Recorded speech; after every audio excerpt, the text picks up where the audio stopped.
Namaste Acharya. I'm Meghna, a student here. My question is meditation worth the hype?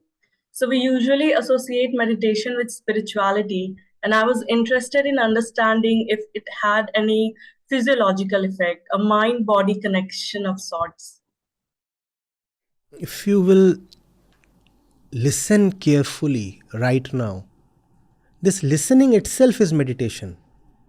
You have to draw a distinction between meditation and methods of meditation. Probably what you are asking about is methods of meditation. Meditation is one thing, methods of meditation are another thing. It's a problem, an unfortunate problem, that today the methods are being called as meditation. Meditation is attention itself. Right now I am meditating. You too are meditating. This is meditation. And meditation is what makes us human. Meditation is understanding itself.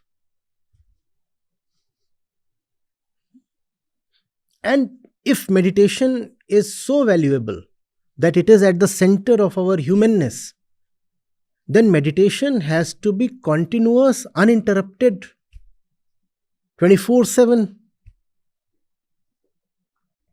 And no method can be continuous or uninterrupted or 24/7. Methods, by their definition, must start and stop. And methods, by their definition, are limited by conditions. Some method will require you to not to speak. Some method will require you to squat on the floor. Some method will require you to wait for a particular time, let's say 4 a.m. in the morning. But meditation is so fundamentally important that you cannot wait for a particular condition or bodily pose or time to enter it. Meditation is like the inner breath itself. Just as this body cannot wait to breathe, similarly your consciousness cannot wait to meditate. Consciousness needs meditation all the time, just as the body needs the breath all the time. And therefore meditation has to be silent and continuous, like breath itself.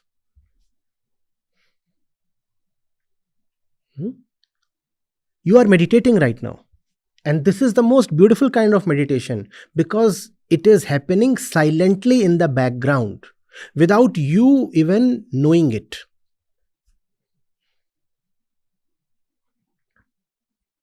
If meditation has to be limited to a particular time or a particular condition, then it will be unfortunately broken all the time, no? If you have to close your eyes while meditating, then how will you meditate while driving?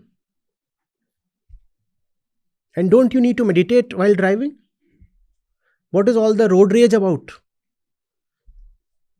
If people were meditative, would they drive the way they do?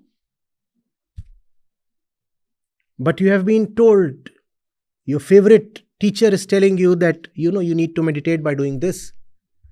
Now if you do this, then there is a problem on the road. And if you don't meditate at all, then again there is a problem on the road. Problem both ways, which means there is something wrong in the fundamentals, in the definition. Meditation is a way of life. Meditation is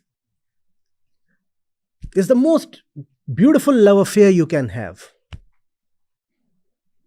People talk of romance. Why not romance the truth? Romance is your unending date with the truth. You see, when you are on a date, it's not as if you are looking at the other person all the time, no? Especially if you are meeting that person frequently. It could be a working date then. Fine, let's meet somewhere. Let's sit across a table. You have your own laptop, I have mine, and we work. And that's a date. So even as you are doing something on your laptop, a certain nearness is there, a certain togetherness is there, right? Now that's meditation. I might be doing anything, still I'm close to you. Closeness does not mean that continuously we are looking into each other's eyes. No. You are doing your own thing, I'm doing my own thing, yet we are together. That's meditation. Throughout the day, I am doing my own thing, yet I am with the truth. Ma'am, when do you do the truth? I never do the truth. I am always with the truth. I am doing something else. I am doing something on my laptop, but I am with the truth. Now that's meditation. Irrespective of what I am doing throughout the day, I am with the truth. That's meditation. And this meditation is not subject to the limits of the various methods. All methods are limitations. Some method will say that you must have a rosary. Some method will say you must have something else. There are like hundreds of methods of meditation. They are for rank beginners. They are just to give you some little flavor of inner peace, so that you are encouraged to plunge neck deep, nose deep, head deep into the real thing. If the flavor is great, will you not buy into an entire basket of the product? Please tell me.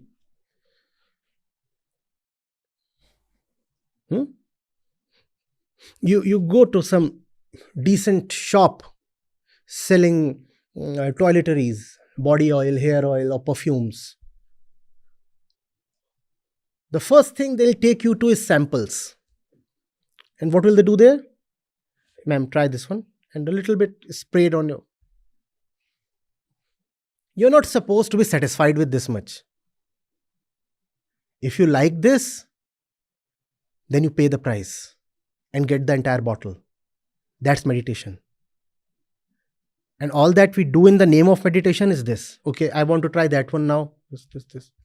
And having tried all these, you get some little aroma and you get satisfied with this and you walk out and say, I have fooled the shopkeeper. Next day, you again walk in and say, I want to try that one. No, don't spray it here, spray it here, spray it here.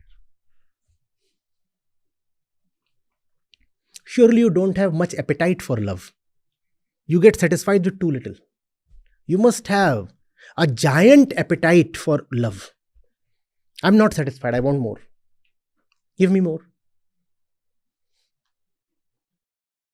Madness of love, that's meditation. Not something dry, not something ritualistic, not something time-bound.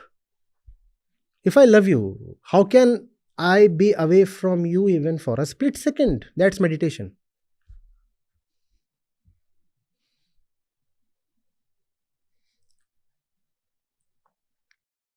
Seen those shops in small towns, you go to those places and you say, that particular mithai, I want to taste it. So you get, okay, that one. And that way you quench your appetite and walk away without paying anything. This reluctance to pay up is called methods of meditation. This stinginess and this dishonesty is methods of meditation. You're thinking you have cheated the shopkeeper. No, you have cheated yourself. If you really loved the barfi, why didn't you pay up?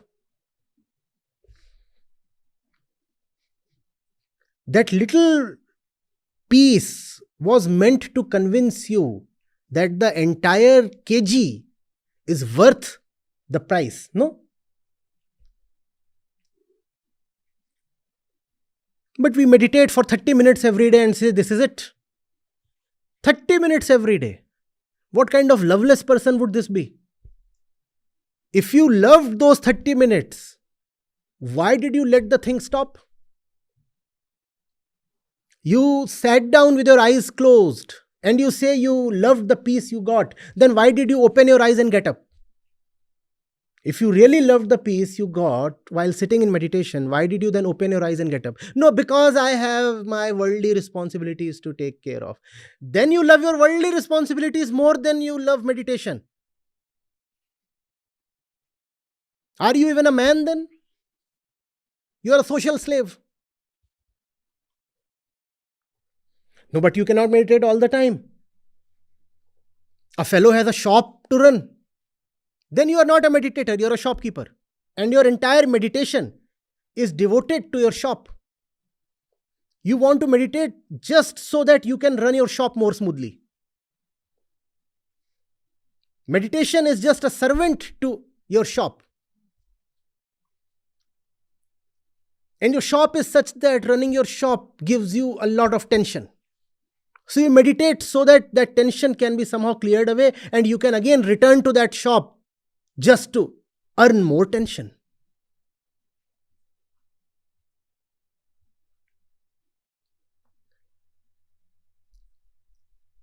If someone uses a method of meditation for 10 days, 20 days, 2 months, that's possible. But if someone says he has been into one particular method of meditation for 20 years, this fellow is crooked. Why did your meditation not turn into a subtle and silent love affair? Why did it not become your breath and your heartbeat? Why did it remain a mere method?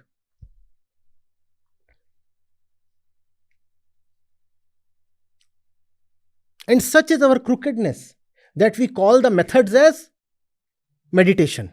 It is not meditation. It is a trick. How can be a trick be the truth? In fact, by calling a trick as the truth, you are trying to trick the truth. That's what a method of meditation is. You are trying to trick the truth. You are saying, I can use a particular method and get you. You are so inflated in your ego that you think that you can even trick the truth. The truth demands unconditional and continuous surrender, not some trick. 24/7 you have to be devoted to the truth itself. That's meditation.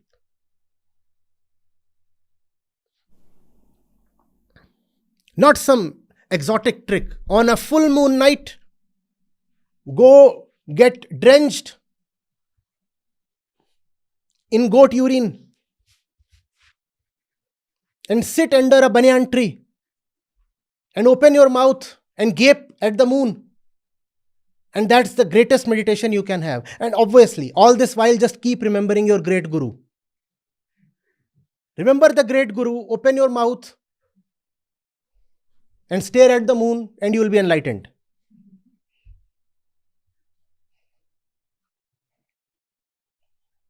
Such a fool the ego is, it tries to fool the truth. It thinks by doing these kinds of cheap tactics, it will come to salvation.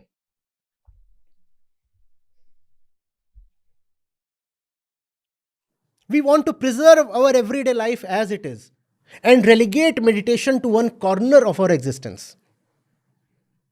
The everyday life should run as it runs. And because the everyday life generates a lot of fire and smoke and heat, so let me meditate to somehow keep things cool and calm. Meditation, I said, is crazy love. When it comes, it possesses you. It takes over your entire life. You can no more operate from the same center. You are somebody else now. You are no more. Meditation is. Meditation is the master. It commands you. You are the servant. And it commands you all the time. You don't speak. Meditation speaks through you. You don't even know what you are saying. Because you are not doing the talking. Somebody else is talking through you. That's meditation. You are the servant. But when you apply a method of meditation, then you are the master. The ego wants to be the master, whereas it deserves to be a slave.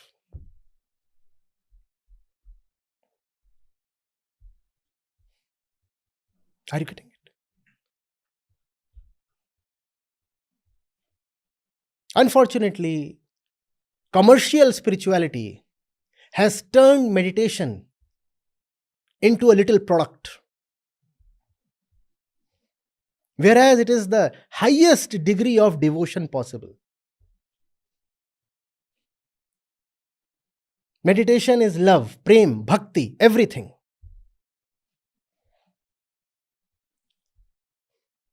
And meditation is nothing special or unique. Reading a book, you are meditating. And if you are not meditating while reading a book, are you even reading? Speaking, I am meditating. Listening, you are meditating. And if either of us is not meditating, are we even speaking or listening? Playing tennis, I have to be meditative. Else I'll be double faulting all the time.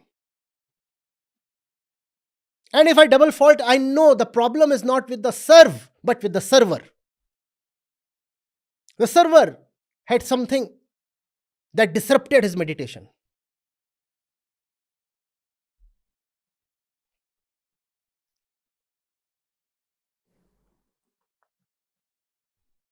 Baking bread, you have to be meditative.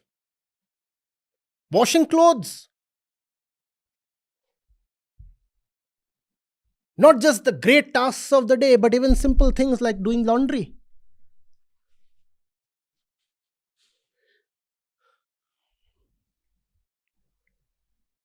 Do you want to be with your sweetheart only when you are doing the great things? Or do you want to be with him or her all the time? That's meditation. Even when I am doing the laundry, I want you to be here. Where? Here. Not somebody next to you.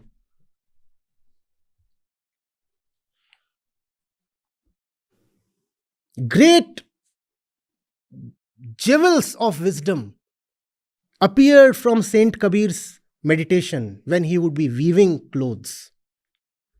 What is he doing? Just weaving, like an ordinary weaver. But he was with his beloved. And from that, what we get is the highest pieces of wisdom humanity ever had. My hands are busy with the warp and the weft and the shuttle. But my mind is with the beloved.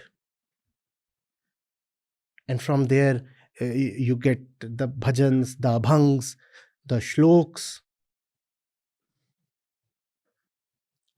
Most of those pieces were not written in solitude. They were spontaneous pieces of exuberance, while the speaker was actually involved ostensibly in something else. Doing something else, he says something, and it turns out to be the highest thing you can ever hear. That's meditation.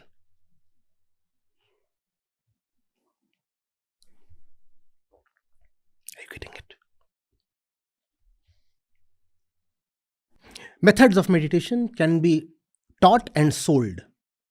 Meditation can neither be taught nor be sold.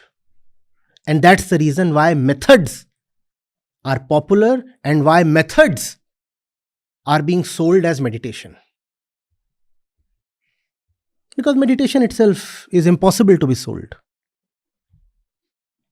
It is something that can be awakened but never taught. It is love. How can you teach love? You can awaken love by pointing at stuff that is not love. You can say, this that you think of as love is not love at all. Discard it.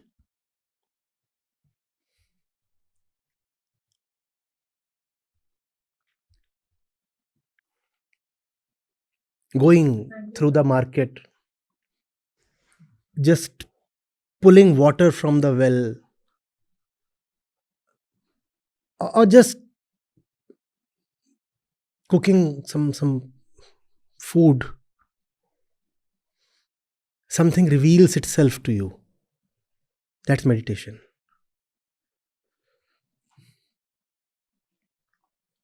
Hmm?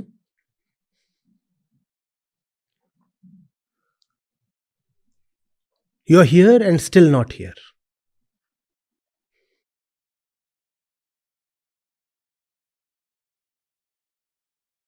You're looking at something very ordinary and you're seeing something supremely extraordinary. You're looking at the surface of things and the core is revealing itself to you.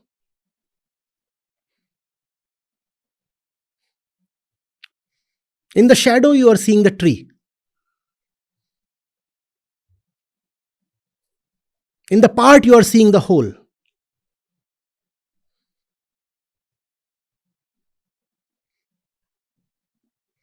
That's meditation.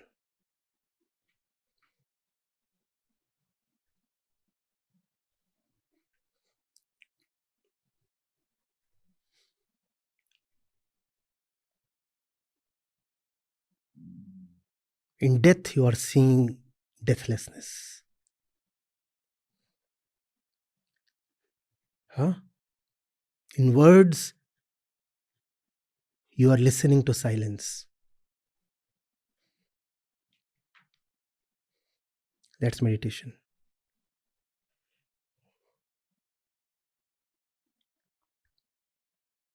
I don't want to finish this answer. That's meditation. It's a love affair. Something says, look at the clock. Something says, take care of your throat. Something says, measure your temperature. And something says, just go on and on till you drop dead. That's meditation. The madness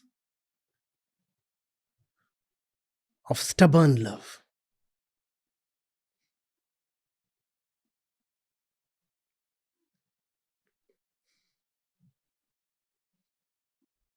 Thank you, sir.